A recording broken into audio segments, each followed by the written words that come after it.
Dinas Kesehatan Provinsi Sulawesi Barat melansir data terakhir angka prevalensi stunting atau gizi buruk di Sulawesi Barat. Berdasarkan data Agustus 2022 sebesar 24,4%. Hal tersebut diakui menurun jika dibandingkan angka stunting Sulawesi Barat di tahun 2021 sebesar 24,7%. Tingginya angka penderita stunting atau gizi buruk di Sulawesi Barat membuat Sulbar tercatat sebagai daerah tertinggi kedua angka stunting di Indonesia setelah Provinsi Nusa Tenggara Timur. Sebelumnya dari data survei Studi Status Gizi Indonesia atau SSGI tercatat angka prevalensi stunting Sulbar sebesar 33,8% atau sebanyak 479.699 anak. Kondisi ini menjadikan Sulbar dinyatakan sebagai daerah darurat stunting.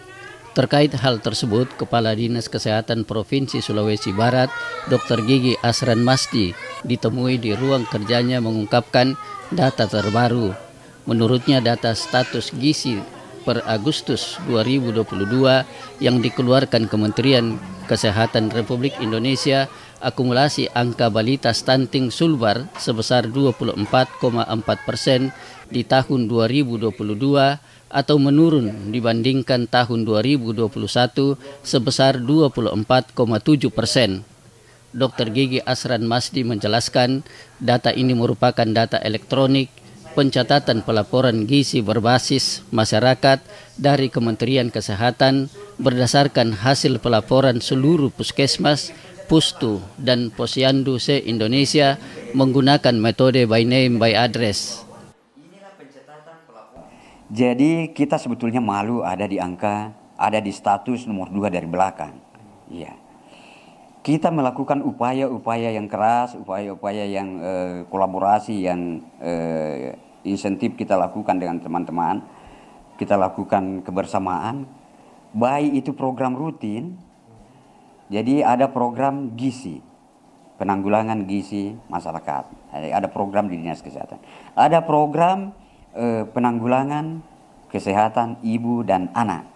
Nah, di sini pemeriksaan mulai dari ibu, calon ibu, kemudian ibu yang hamil, ibu yang pasangan usia subur, kemudian ibu yang melahirkan, dan pasca melahirkan. Begitu juga anak-anak yang masih dihamilkan sudah dipantau, kemudian anak yang lahir, kemudian sampai di bawah 5 tahun masih tetap dilakukan pemantauan. Begitu juga kalau ada indikasi kemunduran status gizi, kita lakukan intervensi. Intervensi itu baik lewat gizi melalui perbaikan gizi, makan makanan tambahan dan sebagainya, maupun vitamin-vitamin dan pengawasan kesehatan secara komprehensif. Itu dilakukan kolaborasi dari koordinasi dari provinsi ke kabupaten, kabupaten ke puskesmas, puskesmas ke pustu dan posyandu. Itu dilakukan secara rutin. Nah, kemudian begitu juga penanggulangan penyakit lainnya dan promosi kesehatan. Karena kalau kita runut, stunting sebetulnya bersumber dari banyak hal. Tidak bisa dinafikan itu sumbernya pertama adalah kemiskinan.